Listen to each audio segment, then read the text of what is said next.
Should you be scientific or spiritual?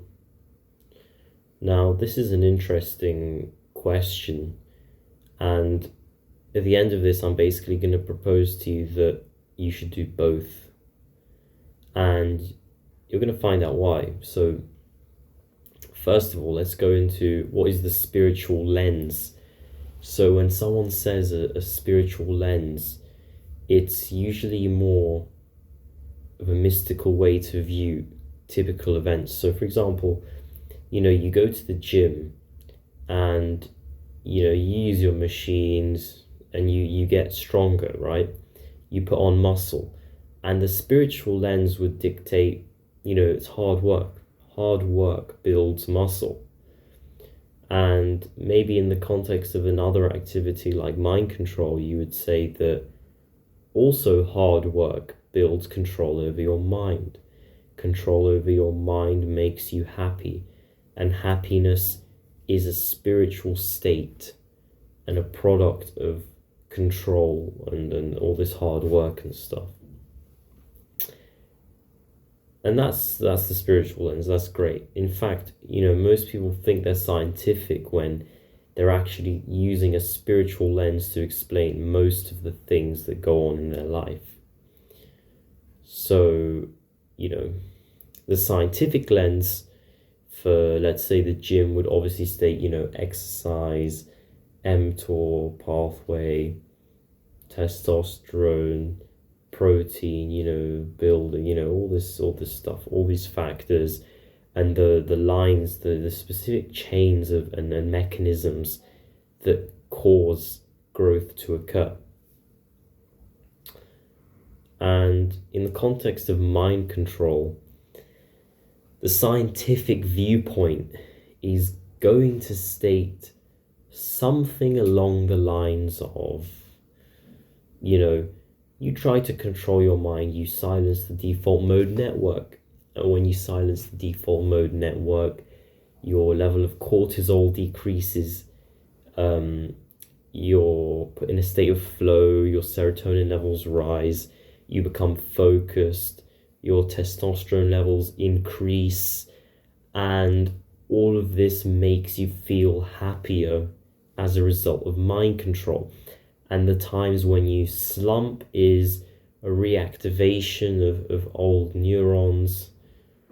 Obviously, science doesn't have a full grip over neurology. In fact, it's one of the most complex areas to explain. So, we'll just say homeostatic mechanisms try and pull you back, and then you have to push through with your, if you keep applying more stimulus, more mind control, then eventually your baseline for homeostatic control reset, right? And this is all great, but it's hard to decide which lens to look at a problem through, because sometimes it feels like you're thinking to yourself, is science true? Is spirituality true? Which one am I really supposed to be following and believing in? And the truth is, as I said at the start, both. You should be listening to both, because they're both valuable in their own right. When I say, the spiritual side of things, this isn't so much like spirit related or something. It's more like the broad picture. The overarching picture of the situation is spiritual. But if you want to get into the specific mechanisms that are working behind the scenes, then science is where that's being answered.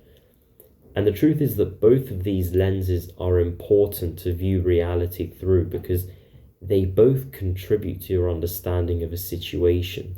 Sometimes the mechanisms behind a topic are important because they inform your decision of what to do.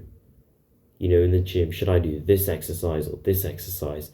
And maybe one of them is, targeting one muscle and the movement is different. And, these are scientific questions. But then sometimes the spiritual lens is more important, You know, you're going to have situations where you're controlling your mind and you're failing. And knowing that, your mind, your cortisol levels rose and your testosterone decreased and, different neurons are activating is not going to help you. But knowing the value of hard work and moving that baseline of where you're at by just continuing to exert control, that's the important thing that you do not lose sight of in that situation.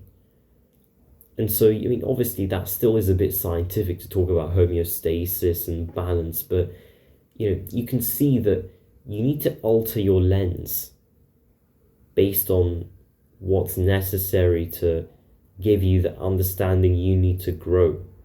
And usually both lenses are important, and it's not one or the other. Your mind will try and create a dichotomy of, science. It's like, do we choose science or do we choose this more spiritual method of understanding the world? And the truth is that they're both valid. They're not contradictory. You think they're contradictory, but they're not. They're both true and important in different ways to you, as I, gave examples of. And so the most important thing is that you're just practical. Not choosing a belief, just be practical.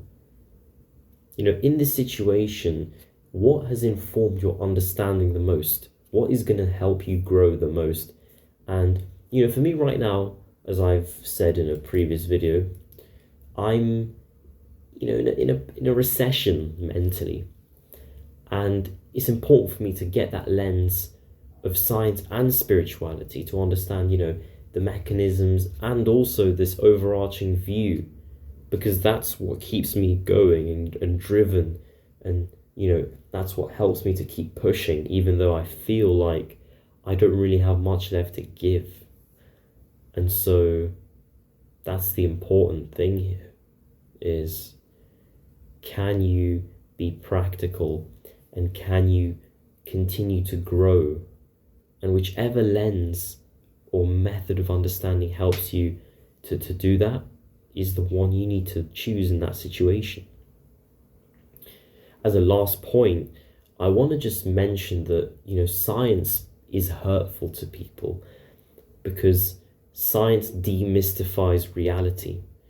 When you understand science, you feel like things don't matter, and you sometimes get into this state of thinking of, oh, it doesn't matter, it's all hormones, who cares, it's all just controlled by science, and the reality is just scientific and survival of the fittest. And you can see it starts to go down a pretty nasty rabbit hole of thinking. And you need to be careful with that, because science can make us feel nihilistic, and it can make us feel like things are not important when they are. Everything is important, whether or not there's some scientific mechanism explaining something. That doesn't defeat the other lens. That doesn't defeat the idea of hard work. Just because there's some mechanism which shows you how something is done. And yeah.